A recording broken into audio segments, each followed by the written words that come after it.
Yang pertama, bertindak selaku imam serta khotib kajian tarawih malam ini yaitu Ustaz Teguh Hoirullah SOSI. Yang kedua, imam dan berceramah kajian subuh pada pagi hari besok akan diisi oleh Dr. Andes Haji Pradoko. Yang ketiga, kegiatan-kegiatan Ramadan di Masjid Cahaya Ahmad Dahlan sebagai berikut. Yang pertama, kajian jelang berbuka puasa mulai pukul 17 waktu Indonesia bagian Barat. Yang kedua, tadarus Al-Quran setiap pukul 21 hingga selesai. Ketiga, Masjid Cahaya Ahmad Dahlan menyelenggarakan iktikaf 10 hari terakhir dan sahur bersama 10 hari terakhir bulan Ramadan. Keempat, talk show setiap Ahad jelang berbuka puasa. Takmir Masjid Cahaya Ahmad Dahlan juga menerima penyaluran zakat fitri, zakat mal dan fidyah. Untuk perolehan infak subuh tadi pagi terkumpul sebanyak Rp88.000, sehingga total infak yang terkumpul sehari pertama bulan Ramadan sebanyak Rp6.035.500. Terima kasih, jazakumullah khairan katsiran. Untuk memulai kajian tarawih malam ini, mari kita mulai dengan membaca basmalah. Bismillahirrahmanirrahim. Kepada Ustaz Teguh Hoirullah SOSI, persilakan. Wassalamualaikum warahmatullahi wabarakatuh.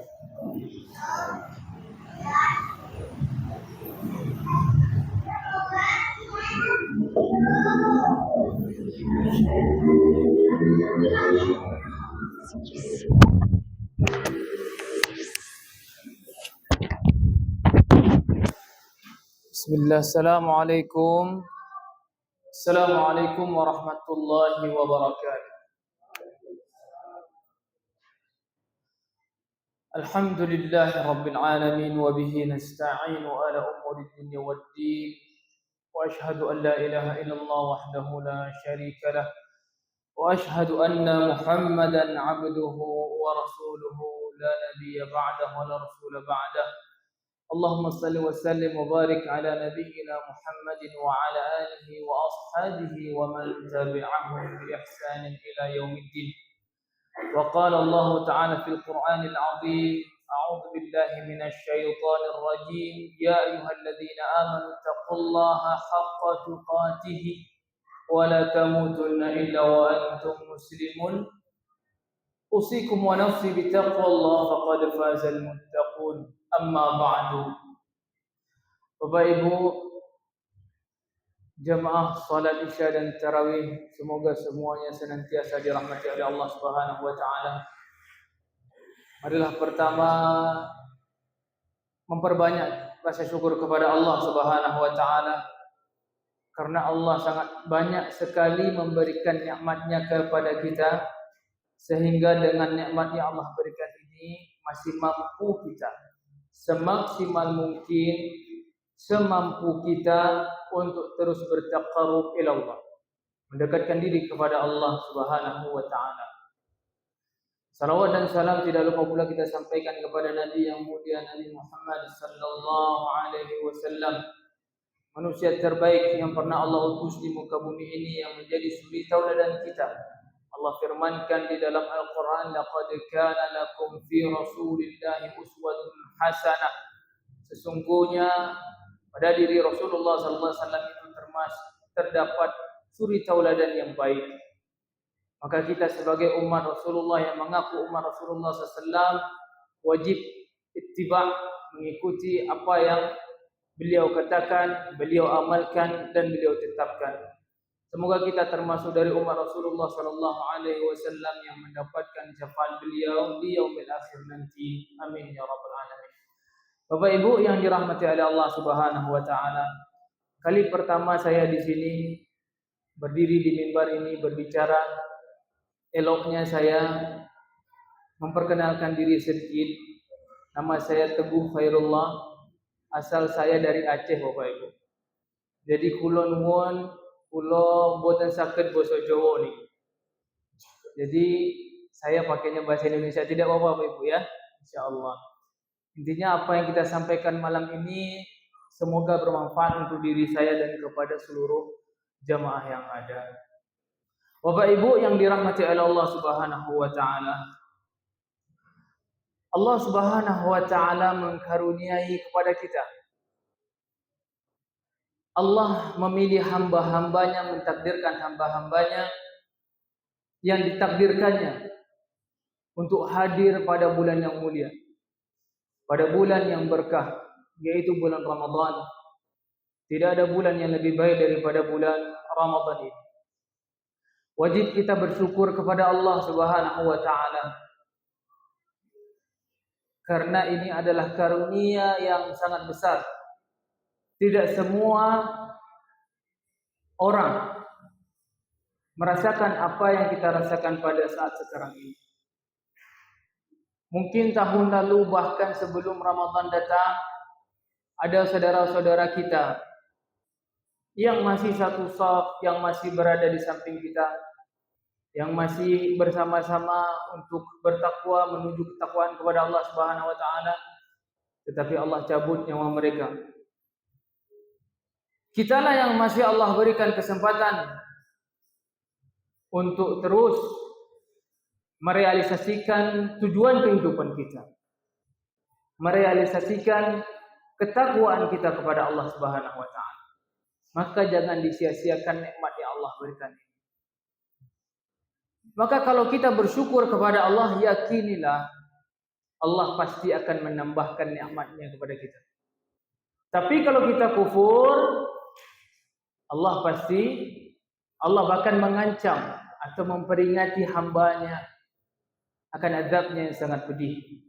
Sebagaimana firman Allah Subhanahu wa taala Quran surah Ibrahim ayat 7, wa idh ta'adzana rabbukum la in syakartum la azidannakum wa la in kafartum inna 'adzabi lasyadid. Ketika Tuhan memaklumkan, sesungguhnya kalau kalian bersyukur atas nikmatku, maka akan aku tambahkan nikmat itu. Tapi kalau kalian kufur, inna 'adzabi lasyadid. Sesungguhnya azabku sangat pedih. Ini wajib diyakini bagi setiap seorang mukmin dan mukminat yang dia Islam, wajib mengimani ayat ini, bahwasanya nikmat yang Allah berikan ini jangan sampai kita kufur, ya. Dan kita memperbanyak syukur kepada Allah Subhanahu wa taala dengan bentuk rasa syukur kita yang bisa kita jalani, yang kita menjalani ketakwaan kepada Allah Subhanahu wa taala di bulan yang mulia.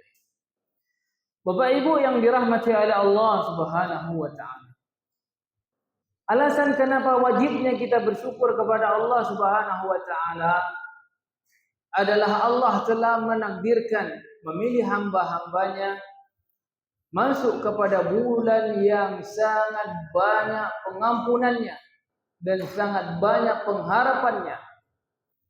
Ya, hadis sahih yang mungkin masyhur dibacakan oleh para asatid, ya, man shama ramadan imanan wa ihtisaban ghufira lahu ma taqaddama min dhanbi.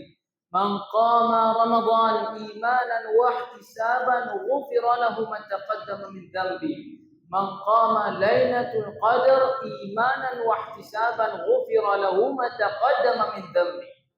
Barang siapa yang dia berpuasa, barang siapa yang dia menghidupkan salat malam atau salat tarawih yang kita kenal, barang siapa yang dia salat malam di malam Lailatul Qadar dengan keimanan dan pengharapan di sisi Allah Subhanahu wa taala, maka dosa-dosanya yang telah lalu Allah ampuni. Mungkin kita ketahui Bapak Ibu, di luar bulan Ramadan ada yang namanya puasa Arafah, ada yang namanya puasa Muharram, yang mana kita tahu fadilahnya bisa menghapus dosa setahun yang lalu dan dosa setahun yang akan datang. Tetapi Ramadan, kata Rasulullah sallallahu alaihi wasallam, ghufira lahu ma taqaddama min dhanbi. Bahkan kata para ulama, ghufira lahu ma taqaddama min dhanbi ini maknanya adalah semua dosa. Kalau tadi yang di luar Ramadan setahun yang lalu dan setahun yang akan datang. Tapi ini Rasulullah SAW memberitakan kepada kita dosa yang telah lalu. Kita berharap kepada Allah Subhanahu wa taala semoga Allah mengampuni dosa-dosa kita. Inilah Bapak Ibu yang kenapa kita wajib bersyukur kepada Allah, karena Allah Subhanahu wa taala telah mengkaruniakan kepada kita untuk hadir di bulan yang mulia, bulan yang sangat banyak sekali pengharapan dan ampunan dosa. Alasan berikutnya Bapak Ibu yang dirahmati Allah Subhanahu wa taala.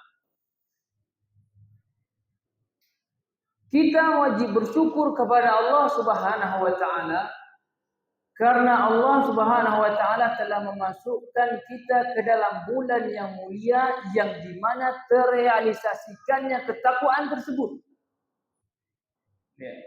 Sebagaimana firman Allah Subhanahu wa taala, ya ayyuhalladzina amanu kutiba alaikumus shiyamu kama kutiba alal ladzina min qablikum la'allakum tattaqun, agar engkau bertakwa kepada Allah. Ini yang kita kejar setiap hari. Sudah berapa hari? 16 hari kita berpuasa. Ini yang kita kejar Bapak Ibu. Ketakwaan inilah yang enggak boleh luput dari kita. Yang enggak boleh luput dari masing-masing individu kita. Agar ketika kita menjalankan puasa Ramadan tahun kali ini itu, agar terjalannya, terrealisasikannya ketakwaan tersebut. Ini wajib kita bersyukur kepada Allah Subhanahu wa taala. Sehingga Bapak Ibu yang dirahmati Allah Subhanahu wa taala, ketika kita sudah mencapai derajat takwa, ya, apa itu takwa? Takwa itu adalah kita menjalani perintah Allah dengan cahaya petunjuk dari Allah dan kita menjauhi maksiat dari apa yang Allah larang, ya, agar kita takut kepada Allah dan atas petunjuk cahaya dari Allah Subhanahu wa taala. Ya. Sehingga Bapak Ibu, kalau kita sudah sampai pada derajat takwa, Allah janjikan kepada kita tuh. Allah firmankan dalam ayat yang lain, "Wa may yattaqillaha yaj'al lahu makhraja wa yarzuquhu min haitsu la yahtasib." Barang siapa yang dia bertakwa kepada Allah Subhanahu wa taala, maka akan Allah berikan jalan keluar di setiap permasalahan kehidupannya, baik perkara dunia maupun akhiratnya. Dan Allah akan berikan rezeki dari arah yang tidak disangka-sangka. Maka kalau kita semuanya sudah berada pada derajat takwa, sebagai betapa beratnya kita menjalani kehidupan di dunia ini, betapa peliknya keadaan di dunia ini, insya Allah kita pasti yakin kepada Allah, Allah akan berikan semua jalan keluarnya. Ketika diuji masalah, kita yakin kepada ayat Allah, la yukallifullahu nafsan illa wus'aha. Allah tidak akan menguji hambanya melampaui dari kesanggupan hamba tersebut. Ketika kita sakit, kita ingat akan ayat Allah, wa idza maridtu fa huwa yashfin. Jikalau engkau sakit, akulah yang menyembuhkan, kata Allah. Di tempat perkara rezeki, kita yakin bahwa Allah yang memberikan rezeki kepada kita. Jadi kalau kita sudah berada pada derajat takwa, insya Allah semua permasalahan yang kita hadapi di dunia ini, baik perkara ekonomi, perkara kesehatan dan apapun itu, insya Allah kita menggantungkan diri kepada Allah, kita berharap kepada Allah, kita memohon terus kepada Allah yang kita sembah satu-satunya. Insya Allah semuanya bisa kita lewatkan. Bapak Ibu yang dirahmati oleh Allah Subhanahu wa taala, itulah yang harus wajib kita bersyukur kepada Allah Subhanahu wa taala karena Allah telah memberikan karunia yang besar ini. Jangan sampai kita sepelekan, jangan sampai kita sia-siakan. Hari ini sudah masuk malam ke-17. Ya. Kencangkan ikat pinggang kita, ya, maksudnya adalah kencangkan terus untuk terus beramal soleh, ya. Jangan loyo, ya, jangan putus semangat, minta kepada Allah kekuatan ketika kita dilanda dengan kemalasan, bermohon kita kepada Allah, ya, agar tetap ditetapkan dalam agama yang mulia ini dan kita terus meminta ampunan kepada Allah Subhanahu wa taala. Semoga kita dimudahkan oleh Allah dalam menjalani amal soleh, amal ibadah selama di bulan Ramadan ini, Semoga Allah istiqamahkan kita menjadi hamba-hamba yang bertakwa, dan semoga Allah ampuni semua dosa-dosa kita, dan semoga Allah menjadikan kita sebagai orang-orang yang fitr setelah keluar dari bulan Ramadan ini. Amin amin ya rabbal alamin. Aqulu qawli hadza wa astaghfirullah li wa lakum wa lisairil muslimin min kulli dhanbin wa khati'atin fa astaghfiru innahu huwal ghafurur rahim. Billahi fi sabilil haqq fastabiqul khairat. Wassalamu alaikum warahmatullahi wabarakatuh.